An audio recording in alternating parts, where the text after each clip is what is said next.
شالوم شالوم شالوم بيت سب أملاك سلام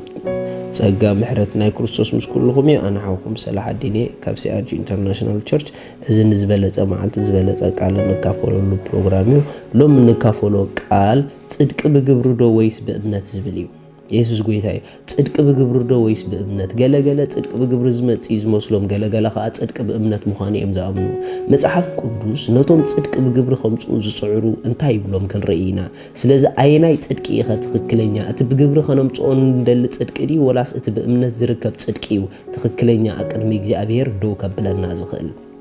መጽሓፍ ቅዱስ ገላትያ ከምዚ ይብል ገላትያ ምዕራፍ 3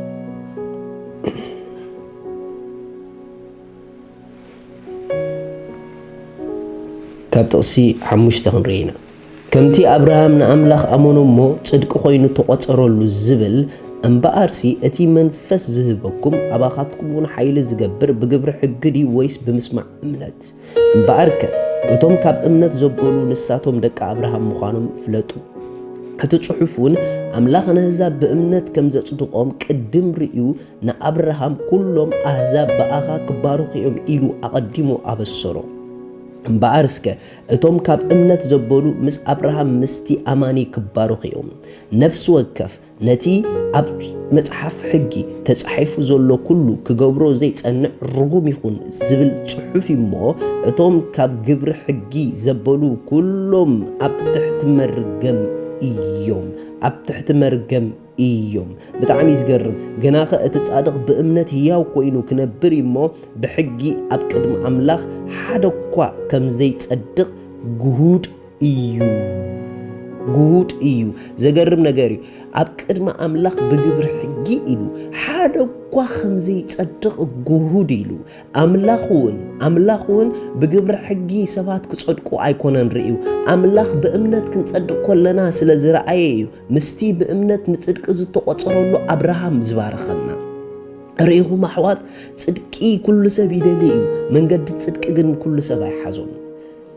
ይሲ ገለገለ ሰባት ሕጊ ብምፍጻም ዝጸድቁ ኮይኑ እዩ ዝመስሎም ሕጊ 10 ትእዛዛት ጥራሕ ኣይኮነን ብዙሕ እዩ 612 ድኸውን እዩ ነዚ ኩሉ ፈጺመ ክጸድቕ እንድሕር ኢልካ ፈትኖ መጽሓፍ ቅዱስ ከምዚ ዝብል እቶም ብግብሪ ሕጊ ክጸድቁ ዝደልዩ ዝብል ንሕጊ ሓንቲ እኳ ካብኡ እንተደይፈጺምካ ርጉም ኩን ዝብለካ ብኻልእ ኣዘራርባ እቶም ሕጊ ፈጺምና ክንጸድቕ ኢና ጽቡቕ ኣካይዳ ጌርና ክንጸድቕ ኢና እንተደኣ ዘይሰሪቕና እንተደኣ ከምዘይ ጌርና ካልእ ዘድል ነገር የለን ኢሎም ዝሓስቡ ብሙሉኦም ንሶም ኣብ ትሕቲ መርገም እዮም ዘለዉ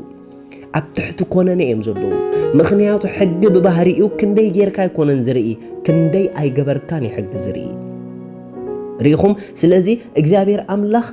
ንማንም ሰብ ሕጊ ብምፍጻም ክጸድቕ ኣይረኣየን ኣምላኽ ዝረኣዮ ጽድቅ እንተደኣ ኣሎ ኮይኑ ብእምነት ዝርከብ ጽድቂ እዩ بأمنا زركب صدقيو صدق جزاء رأسنا مصحف قدوس سلا صدق جزاء رأسنا سلا نحق فتيمنا نمصو صدقي انتي بلنا تنبيت إسياس كم زبل كلام تنبيت إسياس معرف 64 أوصيش الدشة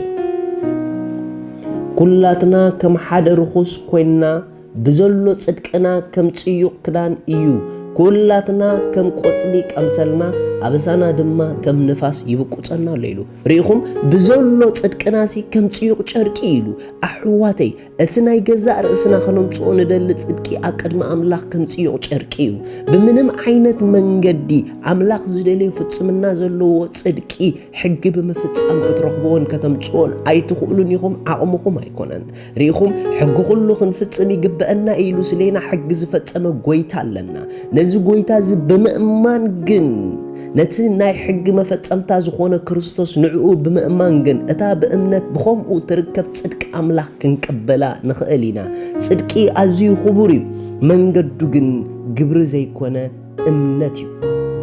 هاليلويا سلازي اتوم صدقي تداليو اتوم كتصدقو تداليو اتمنجد تداليلكم يو صدق خموبت املاح كوينو تداليلكم يو نجر جن نتزغبر نعو خم عدا كويني يزقصرلو ات بزي جبر زصدق جن نسو بصي خم زبل قال املاح نكريستوس بمأمانكم بخومو صدق املاح تقبلوه مصحف قدوس كزارب كله كمزي بل رومي معرف 10 ሮሜ ምዕራፍ 10 ከምዚ ይብል ካብ ሓደ ጀሚርና ኣሕዋተየ ብፍልጠት ኣይኮነን እምበር ንኣምላኽ ቅንዓት ከም ዘለዎም ኣነ እምስክረሎም ኣለኹ እሞ ንሳቶም ክድሕኑ ስሊኦም ሃረርታ ልበይ ናብ ኣምላኽን ጸሎተይን እዩ ክርስቶስ ነቲ ዝኣምን ዘበለ ኩሉ መደምደምታ ሕጊ ንጽድቂ እሞ ጽድቂ ኣምላኽ ሰኣን ምፍላጦም ጽድቂ ርእሶም ክተኽሉ ብምድላዮም ንርእሶም ኣብ ትሕቲ ጽድቂ ኣምላኽ ኣይግዝኡን ርኢኹም ኣሕዋት ጽድቂ ገዛእ ርእስኻን ጽድቂ ኣምላኽን በበይኒ እዩ እንተ ደኣ ንጽድቂ ኣምላኽ ትደሊ ኾንካ ብእምነት ብክርስቶስ ኢኻ ትረኽቦ ናትካ ግብሪ ኣይተሓውሰሉ ርኢኹም ጽድቂ ገዛእ ርእሶም ክተኽሉ ስለ ዝደለዩ ነቲ ተዳልዩሎም ዘሎ ፍጹም ጽድቂ ኣምላኽ ግን ርእሶም ኣይግዝኡን ርኢኹም ኣሕዋት ንዓና ጽድቅና ዝኾነልና ክርስቶስ እዩ ስለዚ ብዓቕምና ብኽእለትና ዘይኮነ ንክርስቶስ ብምእማን እትርከብ ጽድቂ ኢና ተቐቢልና ዘለና እቶም ንዕኡ ዝኣመኑ እሶም ብእኡ ጽድቂ ኣምላኽ እዮም ስለዚ ትምርጫ ንዓና እዩ ዝምልከት ብገዛእ ርእስና ዲና ክንጸድቕ ንደሊ ወይስ ንጽድቂ ኣምላኽ ኢና ርእስና ክነግዝእ ንደሊ እቶም ብገዛእ ርእሶም ክጸድቁ ዝደልዩ ብምልኦም ኣብ ጽድቂ ኣይበጽሑን እዮም እምበሺ ኣብ ፍርድን ኮነነ እዮም ዝኣትዉ ስለዚ ኣነ ክጸድቕ ደሊ ኣለኹ መገዲ ጽድቂ ግን ከመይ ምዃኑ ኣይተረድአንን ትብሉ ሰባት መጽሓፍ ቅዱስ ብግልፂ ስለ ዘቐመጠልና እቶም ብሓቂ ናይ ጽድቂ ህይወት ክትቅበሉ ትደልዩ ጽድቂ ማለት ትኽክለኛ ኣቋም ቅድሚ ኣምላኽ እዩ ኣብ ቅድሚ እግዚኣብሔር ትኽክለኛ ኣቋም ዘለዎ ዓይነት ህይወት ክትቅበል ከምቲ ሓጢኣት ካብ ትኽክለኛ ማንነት ምውዳቕ ዝኾነ ጽድቂ ድማ ኣብ ትኽክለኛ ማንነት ምርካብ እዩ መጽሓፍ ቅዱስ ከምዚ ይብል እቶም ብሓቂ ጽድቂ ኣምላኽ ክትቅበሉ ትደልዩ ሰባት ሮሜ ምዕራፍ 10 ካብ ጥቕሲ 8 እንታይ ደኣ ይብል እቲ ቃል ኣብ ኣፍካን ልብኻን ጥቓኻ እዩ እዚ ማለት እቲ ንሕና እንሰብኮ ቃል እምነት እዩ እቲ ጽሑፍ ብእኡ ዝኣምን ዘበለ ኣይሓፍርን ይብል እሞ ሰብ ብልቡ ኣሚኑ ይጸድቕ ብኣፉ ተኣሚኑውን ይድሕን እዩ ስለዚ ብኣፍካ ኢየሱስ ጎይታ ምዃኑ እንተ ነገርካ ብልብኻ እውን ኣምላኽ ካብ ምውታት ከም ዘተንስኦ እንተ ኣመንካ ክትድሕን ኢኻ ማለት ነፍሲ ወከፍ ስም እግዚኣብሔር ዝጽውዕ ዘበለ ክድሕን እዩ ንሱ ሓደ ጎይታ እዩ ነቶም ዝጽውዕዎ ኩሎም እውን ሃብታም እሞ ኣብ መንጎ ኣይሁድን ጽርዓውን ሌላን ጉሌላን የልቦን ርኢኹም ኣሕዋት ሰብ ብኸመይ መንገዲ ከም ዝጸድቕ መጽሓፍ ቅዱስ ነጊሩና ሰብ ብልቡ ኣሚኑ እዩ ዝጸድቕ እንታይ ኣሚኑ ብልቡ ይጸድቕ እዚ ንሕና ንሰብከልኩም ዘለና ናይ እምነት ስብከት እዚ ንሕና ንሰብከልኩም ዘለና ቃል እምነት ኢየሱስ ክርስቶስ ስለኻ ከም ዝተሰቕለ ዕዳኻ ከም ዝኸፈሎ ንሱ ድማ ስለኻ ከም ዝሞተ ካብ ምውታት ድማ ኣምላኽ ከም ዘተንስኦ ነዚ ነገር እዚ ብልብኻ እንተኣመንካ ስለ ጽድቅኻ ኢየሱስ ከም ዝተንስአ እንተ ደኣ ብልብኻ ብሓቂ ኣሚንካ ክትጸድቕ ኢኻ ብኣፍካ እንተተኣሚንካ ክትድሕን ኢኻ ኢሉ መጽሓፍ ቅዱስ ሃሌሉያ ስለዚ ናይ ጽድቂ መንገዲ ርሑቕ ኣይኮነን ናይ ጽድቂ መንገዲ ኣብ ልብና ናብ ኣፍናን እዩ ዘሎ እዚ ብልብና ናብ ኣፍናን ዘሎ ድማ ነዚ ዝነግረኩም ዘለኹ ኣሚንና እንተ ደኣ ሕጂ ብኣፍና ውፅኢናዮ ናይ ጽድቂ ህይወት ክንቅበል ኢና ምናልባሽ ከመይ ጌርኩም ከም ዝትብሉ ንጽድቂ ክሳዕ ክንዲ ዝኣቃሊልኩምሞ ሰባት ይብሉ ኾኑ እዮም ኣይቃለልናዮን ሰብ ብዝበሎ ኣይከውንን ኣምላኽ ባዕሊ ጽድቂ ወሃቢ እቲ ወሃቢ ጽድቂ ድማ ኣወሃባ ጽድቂ መንገዲ ባዕሉ ቆሚጡልና እዩ ጽድቂ ናይ ኣምላኽ ስለ ዝኾነ ከመይ ጌርና ከም ንቕበሎ ሰብ ኣይኮነን ነምጸልናት መንገዲ ኣምላኽ እዩ ዝነግረናት መንገዲ ኣምላኽ ባዕሉ ካበቕለለልና እቲ መንገዲ ንሕና ከነካብድ ኣየድልየናን እዩ ስለዚ እንተ ደኣ ነዚ ጎይታ ኣቕሊሉልና ዘሎ መንገዲ ጽድቂ ክንቅበሎ ፈቃደኛታት ኮይንና እታ መንገዲ ሕጂ ብሓንሳብ ኮይንና ክንገብራ ክንጽሊ ኢና እዛ ነገር እዚኣ እንተ ደኣ ደይና ኣምና ኮይንና ግን ብገዛእ ርእስና ክንጸድቕ ኢና ኢልና እንተሓሲብና ኩልና ኣብ ትሕቲ ፍርዲ ክንኣቱ ኢና ስለዚ ካብ ፍርዲ ሓራ ክትኮኑ ነዛ ጸሎት እዚኣ ጸልዩ ሳይ ዶም ክትጸድቁ ትደልዩ ኢየሱስ ጎይታ እዩ እግዚአብሔር ኣቦ ይኣምን ኣለኹ ኢየሱስ ክርስቶስ ስለ ሓጢኣተይ ከም ዝተሰቐለ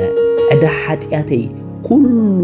ከፊሉ ከም ዝፈጸሞ ይኣምን ኣለኹ ስለይ ከም ዝሞተለይ ይኣምን ኣለኹ ብሳልሰይቲ መዓልቲ ኣምላኽ ካብ ምውታት ከም ዝተንስኦ ኣብ የማን ኣምላኽ ከም ዝተቐመጠ ይኣምን ኣለኹ ኢየሱስ ክርስቶስ ጎይታይ ኣምላኸይን መድሓኒየይን እዩ ካብዛ ሰዓት ንክርስቶስ ብምእማነይ ውሉድ ኣምላኽ ሓድሽ ፍጥረት ጽድቂ ኣምላኽ ኮይነ ኣለኹ መንፈስ ቅዱስ ብሽም ኢየሱስ ብእምነት